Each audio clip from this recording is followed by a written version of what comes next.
Hi, I'm Cherron Inko-Tariah from the Power of Staff Networks, and today I'm going to be talking about how networks contribute to the overall inclusion in the workplace. I think networks can contribute in a number of ways, but today I'm going to focus on just three. And the first one is insight. According to Forbes, the employer experience is one of the top three trends that employers need to be mindful of going forward over the next couple of years. And when we talk about the employee experience, it means, how they view their place in the organization, how they view the organization, whether their values align, how they feel about working where they are, etc., etc. And it's evolved from employee engagement and employee satisfaction. So when we think about what networks are set up to do, they are there to bring people together, to encourage, to provide that care and that support, but they're also there to create a space where people can share about their lived experience and what it's like to work in the organization if you're from a particular background.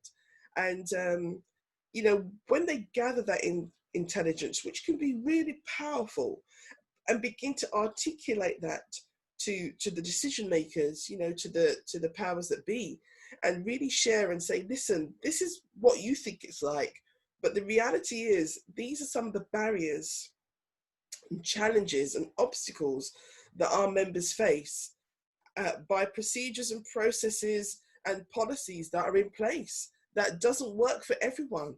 Not everyone gets a fair chance because of certain things that are in place in this organization. So they can start to really bring insight to influence culture, influence, how things are done. And I think that's a really powerful place to be in, because we know that when people feel that they have a sense of belonging, when they are listened to and they're heard, they've got that, that support, then that goodwill contract kicks in even more. The psychological contract is strengthened and productivity is increased. So that's a huge way that networks contribute to the organization by bringing their insight. So in addition to bringing their insight, they also can bring their innovation and their ideas and their creativity. Now, there's this great quote that says that diversity is the breeding ground of innovation, and I agree with that. But I would like to say that if that's the case, then employee networks are certainly the incubators, because it's where people come together when they're thinking about how can we solve this, how can we make this work. That's when the ideas start to bubble up. That's when the magic begins to happen, because people are feeling, okay, we could do this, we could do that, and it's all coming into the pot. And I think when networks start to do that, when they really start to utilize the skills of their members, when they tap into their cultural intelligence, when they think about who they know and what they know and their experience, and then turn that around into some solutions, that's powerful. So, let's think about how networks can bring some of those real life practical solutions to those real life challenges that people are facing. And when networks start to do that, they begin to be this impetus for change. What does that actually mean? When you're an impetus for change, it means that you are stimulating something to happen. And if we think about how policies have changed because of networks raising a voice, we've seen changes to, parents and carers and flexible leave and all sorts of things, policies, recruitment policies, blind recruitment now, too many to mention. But this is what happens when networks begin to step into their realm of influence. Think about how they can use their innovation to be that impetus to stimulate ideas of change that can happen in an organization. So we've seen that, when they are articulating their voice, they're being that employee voice, they're amplifying the employee voice. When they are being that critical friend to the organization, that bringing that real strong, challenge, but in a constructive way, because at the end of the day, all networks want is to make work better for their members, therefore making work better for everyone. So let's look at those three things in summary. It's about insight, innovation, and they can be an impetus for change. these are just 3 ways, and there are many more, but these are the 3 ways that I think networks really contribute to helping organizations be more inclusive. And this is what happens as a result. There's a number of benefits that happen for both members and the organization.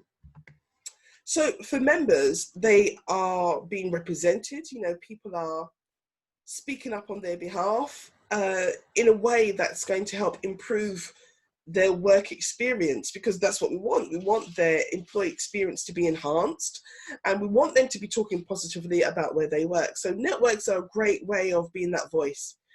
Secondly, when you're involved in a network, one of the great benefits is that there's an opportunity for that continuous professional development. We know that people involved in networks are often doing it in addition to other priorities, shall we say. I don't want to say the day job, but it is often seen as an add-on. But I think networks are, the work involved in running a network is a priority too. But the point is that you can get an opportunity to learn new skills or enhance skills that may not be afforded in other areas of what you do. The other thing is that there's a sense of pride that starts to spring up amongst your members. They feel proud to be part of something that's doing something for good. It's a force of good. And, people like to feel that. They feel that they're part of a family, they're part of something positive, and that can really enhance well-being in the organization. And there's trust that's strengthened between a group of employees and their employer. So that's just some of the benefits that can happen. For the organization, you are building a cohort of confident, strong, compassionate, inclusive leaders. If you think about who your network leaders are, and if we invest in their capacity and their capability, that's what you're doing. You're feeding the pipeline of these ready-made leaders who are passionate about the agenda, and can be the next generation of compassionate and inclusive leaders that's needed. The other thing that networks do when they're being effective is that they contribute to the commercial aspects of the business. Now, every business has a bottom line. Your bottom line could be pounds and pence.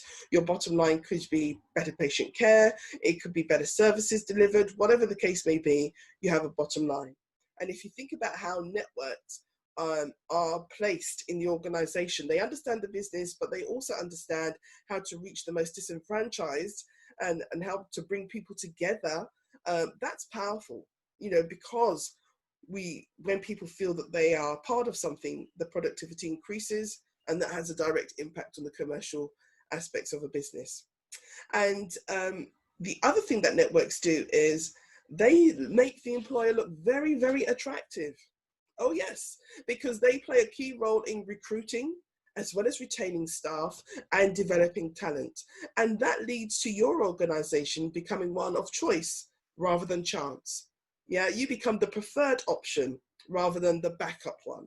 So when we think about all these other things that networks are bringing to the table, when they are given an opportunity to demonstrate how they can contribute to inclusion in the workplace, we see a number of benefits that come through. So for any organization watching this or any network watching this, let's remember that together we can really enhance the employee experience, we can make work better, and it's for networks to tap into their power and for organizations to embrace that. Because once we do all of those things together, it's a powerful, powerful mix. So I hope you've enjoyed this today. If you have any questions, drop me a line, and I look forward to hearing more about what your networks are doing where you are. Thanks.